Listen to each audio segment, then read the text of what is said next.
How can you get to a point where you don't believe God is present? How do you transcend that moment of death? Why aren't we open and affirming? The community is asking all of us, because God is asking all of us, to pay attention to this. Sometimes it's hard to connect to other people my age about faith because a lot of them have been hurt by the church. The first church that I decided to be active in as an adult, it was always, why are you wearing this? Why do you come to church looking like this? We were not doing social justice in the way I felt God called us to do. Faith isn't about avoiding problems. Instead, faith gives us the strength to grow and persevere through them. Christ's ministry was a ministry of discomfort. He changed things. He shook things up. Jesus basically says that, hey, not everyone's going to make it. I don't like that story. That's the hardest story in the Bible. What if the church walked alongside of them and gave them the shoulder to lean? It's almost instantaneous healing starting. One of our enduring principles is the inclusion of all people. We do things together. We can create the miraculous. The congregation lifted them up. She posted a picture of that cross and the rainbow. So cool.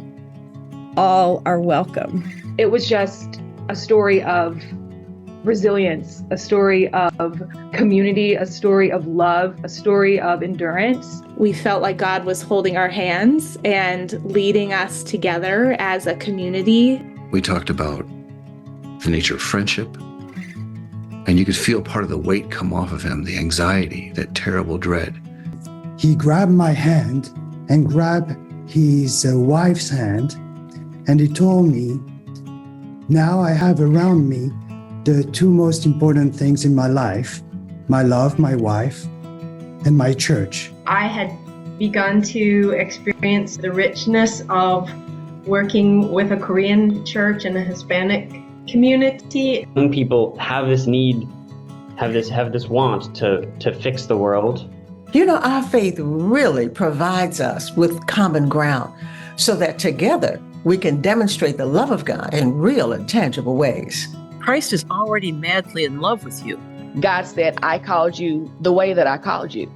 I had never really experienced such like a community that was devoted to loving the people that they worshiped with. They came out of church one Sunday and looked at all of the homeless in the park, and they said, what can we do? It is about serving the community where they are. We're strengthened and nurtured in real ways because we're united in Christ and fed by Christ. Our identity statement says that we are disciples of Christ, a movement for wholeness in a fragmented world. If we can show people the good of Christianity, the loving your neighbor side of Christianity, that it can bring people back.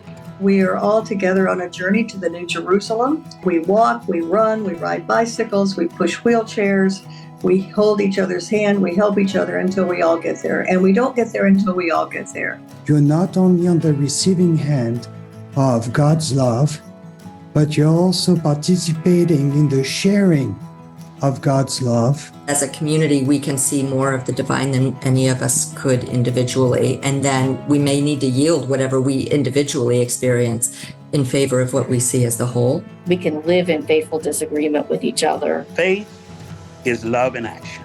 It is vibrant and it is malleable and nimble. My faith is, I guess, an adventure. Ever-winding journey that is rooted in Jesus Christ. Being transformed by the faith of others. My faith is my motivation. My faith is my life. The love of God and the love of neighbor. Confidence that God's limitless love is for all. My faith is expanded by it being a piece of the whole. If you're going to have faith, you have to do something. To do justice, to love kindness, and to walk humbly with God. You are invited to join us on an exciting storytelling journey, Mosaic, exploring the complexity and beauty of active Christian living. After all, Jesus is our master storyteller, and we are building on that storytelling tradition. We've already begun to hear stories from our diverse communion, stories that have impact inside and outside of the church, stories that teach, inspire, motivate action. stories that create a sense of belonging and well-being. We've heard stories from different Christian traditions tackling similar issues: the homeless crisis, the opioid addiction crisis, and stories of resilience like from Ground Zero, and a whole lot more. This is just the beginning. Imagine where the mosaic of stories will go. Won't you join us?